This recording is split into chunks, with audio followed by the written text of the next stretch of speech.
Halo Sobat Tekiro, bertemu lagi dengan saya Dodi Sanjaya di acara Tekiro Talk yang memberikan inspirasi, edukasi, dan informasi. Kali ini cukup unik bintang tamunya karena biasanya kan kita yang berasal dari YouTuber, bengkel, ataupun solo riders gitu kan ya. Nah hari ini spesial karena kita kehadiran seorang stand up komedi, dia adalah Arif Didu.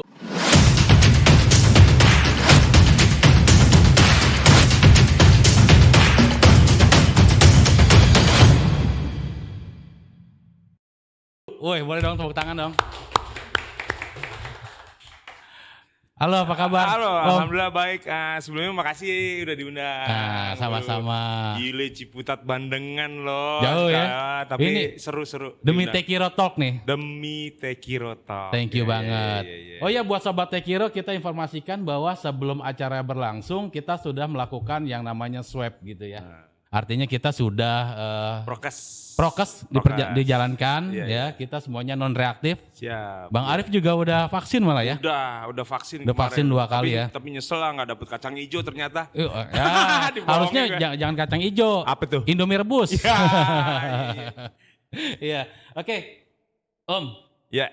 Ini kan unik ya. Memang kita mendatangkan yang unik-unik juga. Ya.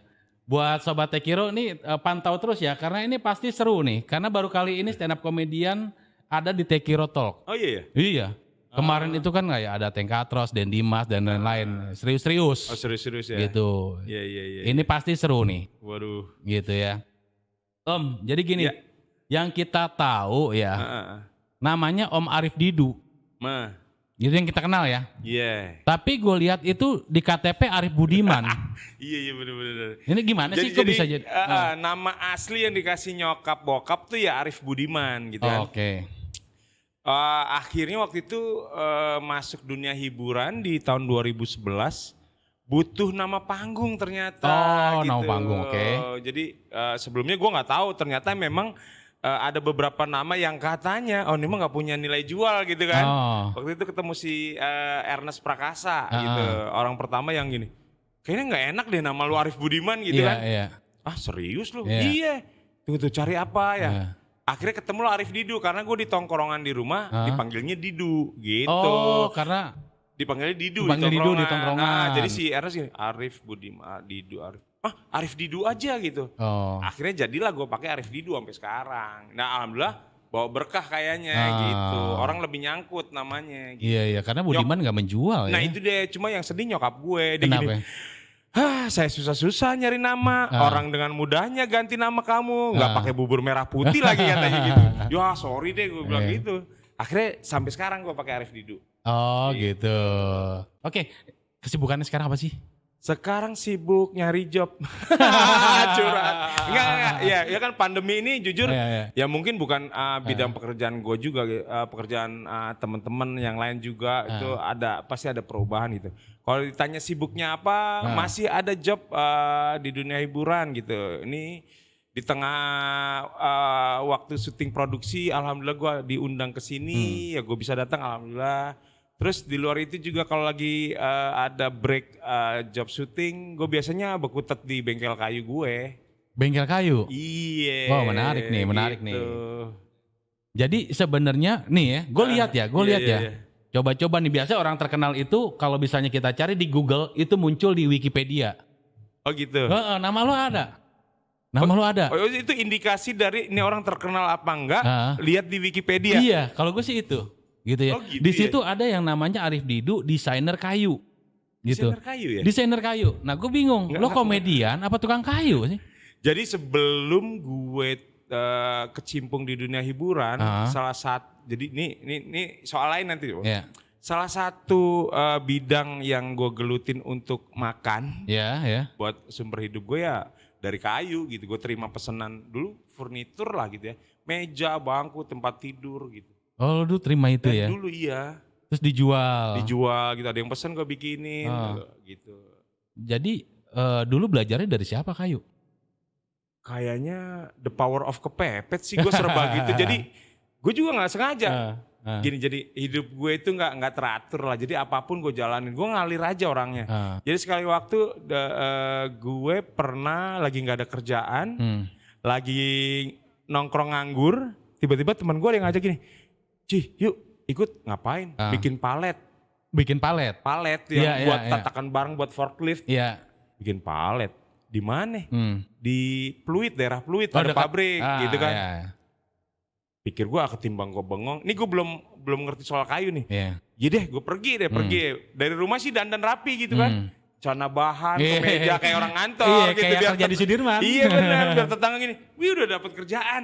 Gitu kan, pergi sampai sana, ke belakang pabrik ganti tuh, gembel, kolor. Yaudah kerjanya gimana? Yaudah gue berlima, gue inget banget. Satu motongin pakai benso, ya kan, ngebentuk kan, karena ada lengkungan gitu tuh yang dua nyusun, yang dua tuh maku gitu kan. Tuh bikin tuh. Pokoknya gue inget banget tuh satu palet upahnya 5.000. 5.000 rupiah, bagi 5. Jadi lu 1.000 perak satu palet. Jadi kalau lu mau banyak, logikanya ya udah lu bikin palet yang banyak hari itu. Itu tahun berapa? Tahun berapa ya? Lama banget. 20 tahun yang lalu ada? Iya lama banget ya, lama. Nah akhirnya di awal-awal sih di 10 palet pertama ya semangat 45 dong kan. Itu mulai mengendor setelah jempol biru kan manual tuh cetak tuh.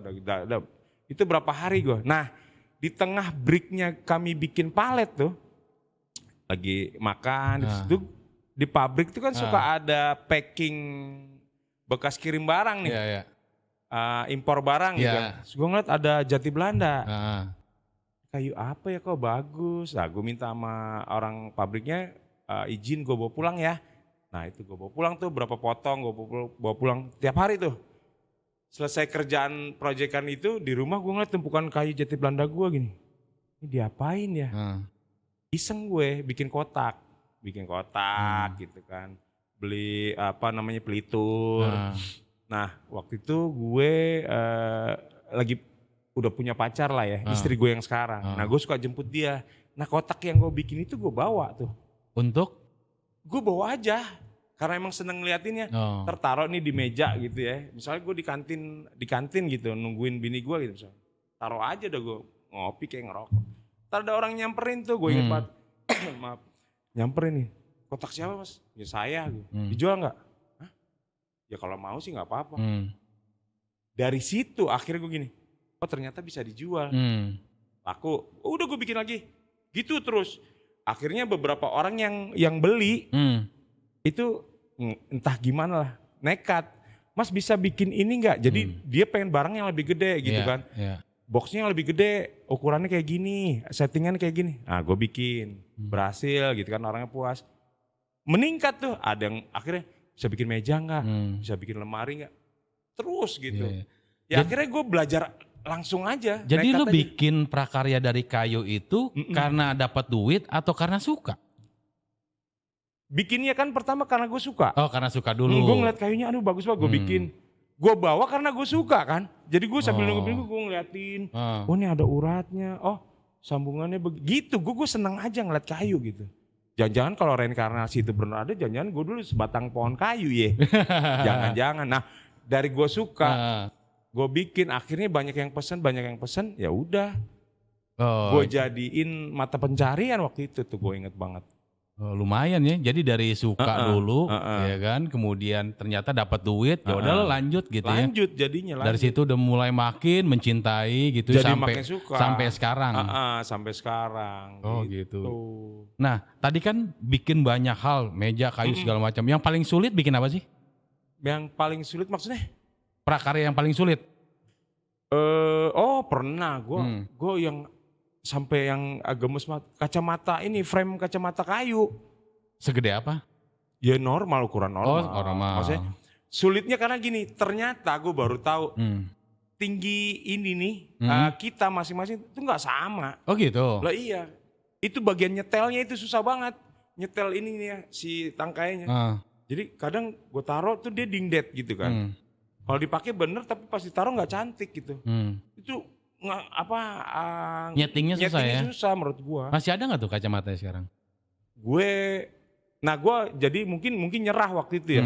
Jadi gini, kacamata itu gue bikin karena waktu itu gue ada proyekan sama ada temen anak binus gitu. Dia ada semacam kayak lomba sih. Tapi dia dari sisi bisnisnya.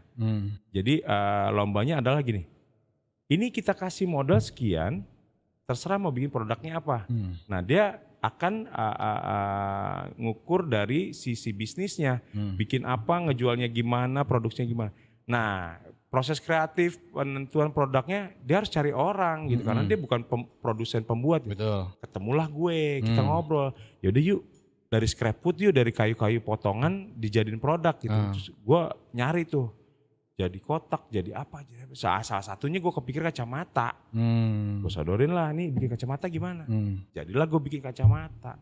Bikin 3 set waktu itu deh. Tapi sesudahnya gue karena gue bikinnya susah nih, gemes. Jadi gue gak lanjutin. Tapi kemarinan sih jujur masih ada yang nyolek. Kacamata kayu yuk produksi gitu. Nah gue tertantang sih pengen bikin lagi. Boleh gitu, tuh. Iya. Tadi kan lo udah cerita tuh. Betapa sulitnya lo bekerja zaman dulu. Gitu ya. Oh iya. Jadi kan dari 1 palet 1.000 lagi ya 1.000 lo dapet perak ya. lo gila. Gitu. Gila. Sampai sekarang udah terkenal, ya bisa dibilang sukses gitu ya. Amin. Apa sih yang menjadi titik baliknya? Pas momen apa gitu loh? Titik balik ya? Wah, kalau gue sering banget dapat pertanyaan ini. Titik baliknya akhirnya gue gak nemuin sih sebetulnya. Karena gue orangnya ngalir aja. Semua kondisi gue nikmatin. Nah ini dia, sampai sekarang pun gue masih belajar ikhlas gitu ya. Sulit banget. Jadi gue dikasih kondisi seperti apapun ya gue coba terima. Ya udah mungkin ini proses hidup gue. Ikutin aja terus. Dan gue orangnya doyan juga gitu. Maksudnya nggak gue berharap nggak ngeluh gitu. Nikmatin. Terus kalau ketemu kondisi hal baru apa tuh gue anggap berkah. Ini ada kayu gitu. Oh ada bikin ini, ada bikin itu. Gue selain kayu gue dulu sempat ada booming kertas gitu kan ya, ngolah kertas daur ulang. Semua gue ikutin gitu. Jadi kalau ditanya titik baliknya di mana, gue nggak nemuin. Titik balik, pengertian titik balik kan adalah balik dari keadaan yang terakhir kan. Nah, gue nggak nemu karena gue akan maju terus ke depan. Gitu. Jadi nggak ada momen tertentu gitu ya, tiba-tiba wah gara-gara ini gue jadi terkenal, jadi sukses, nggak ada ya. Dan gue anggap ya karena gue coba nikmatin, coba jalanin. Jadi gue kalau ditanya bingung jawabnya apa. Tapi kalau ditanya mulanya, semuanya menurut gue terlihat seperti nggak sengaja. Kalau menurut gue, tapi enggak lah. Kalau gue pribadi, gue percaya ada sesuatu yang besar yang memang udah ngarisin. Ya udah ngatur. Udah ngatur jalan hidup gue tinggal jalanin aja. Ya sekarang, dari gue sekarang doyan ini kayu, masa iya gue kepikiran suruh bikin palet yang harganya 1.000 perak tadi, kan gitu. Dari gue yang sekarang jadi stand up comedian, apa iya gue harus ngantri baris berlama-lama untuk audisi, gue gak kepikir itu, gue jadi jalanin aja gitu. Nah kemudian ini nih, apa yang menjadi pelajaran gitu ya? Ini jadi serius ya obrolan ya? Lu sih serius. Enggak, tadi dia udah prolognya nih akan lebih. Iya. Tapi enggak ada gini. Mungkin ya orang ngelihatnya ini stand up comedian ya, ini komedian. Bercanda terus. Gue kadang yang suka nolak gitu sebetulnya gini. Iya sih pekerjaan kami bercanda, tapi di balik itu di hidup kami itu ternyata sih serius. Iya. Komedian menurut gue adalah orang-orang kumpulan orang-orang yang depresi gitu. Komedian. Iya. Ya kalau misalnya mereka nih kumpul-kumpul gitu sama lo gitu tuh isinya apa sih, bercandaan atau serius? Ya nggak melulu bercanda ya, curhat juga. Curhat juga. Nggak beda sama bidang pekerjaan lain mungkin ya. Tapi kan jadinya lebih tebel curhatnya, lebih tebel nelangsanya karena kan keseharian di pekerjaannya bercanda. Tapi begitu punya masalah, itu kan kontras banget kan? Iya. Gitu, ya sama aja sih sama bidang lain. Di rumah juga bercanda juga ya? Sama istri, anak gitu? Lucu juga gak sih? Kalau hal kayak gini mesti ditanya keluarga gue. Gue itu katanya kalau di rumah tuh serius, galak. Oh iya? Iya, gue gak ngerti deh. Ya mungkin gitu kali, mungkin karena gue coba misahin, gue gak mungkin. Setelah capek bekerja, terus pulang gue tetap bersinggungan sama yang kerjaan gue gitu. Gue pengen suasana baru juga gitu. Atau mungkin ini kan yang gue hadapin keluarga gue gitu, bukan penonton yang harus gue bikin ketawa gitu.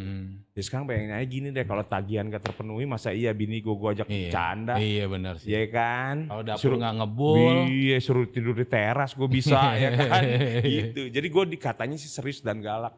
Gue sih berharapnya nggak kayak gitu. Oh gitu. Iya katanya.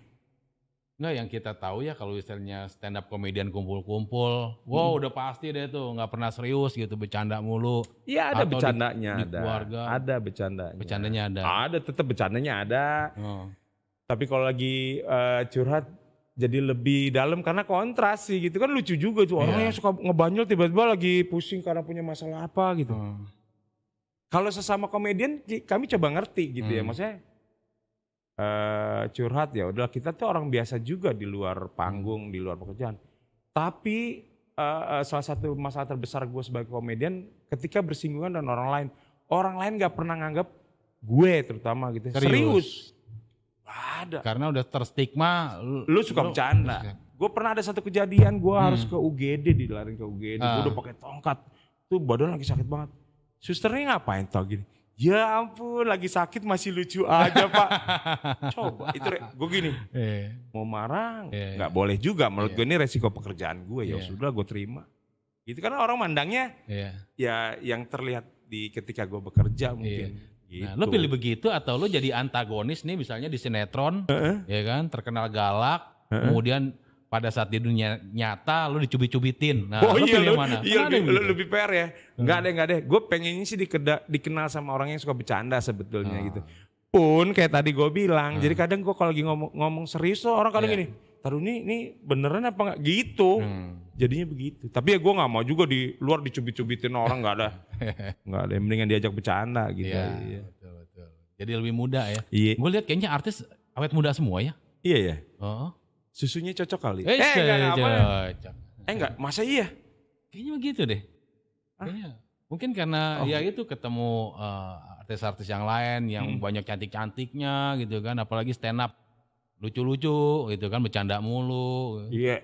Itu nggak beda sama bidang, sekali lagi gue bilang nggak beda sama bidang lain. Yang punya rekan kerja, teman kerja itu cuma sebatas teman dan rekan kerja. Komedian juga manusia ya, sama kayak rocker ya. Sama, iya judul lagu. Sama. Ke depan lo ada proyek kapan yang mengenai perkayuan gitu? Perkayuan, oh iya ini sebetulnya malu sih agak terlambat ya. Pengen ngidupin channel, bukan ngidupin, baru memulai. Gitu. Bikin dong. Ya ini gue lagi baru ngonsep di channel YouTube gitu.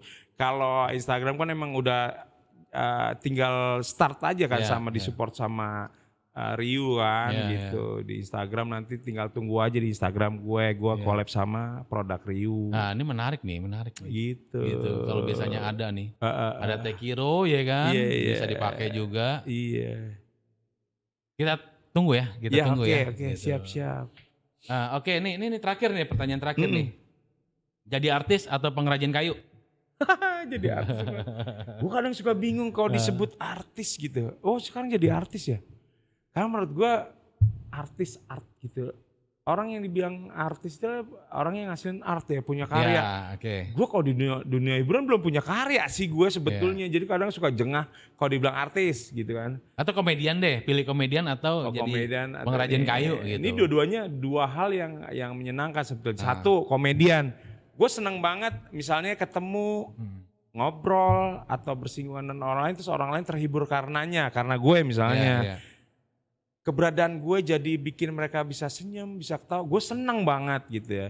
Ketika itu jadi profesi dan dibayar itu soal lain gitu. Dan kalau ditanya, jadi komedian senang gak? Senang banget gue.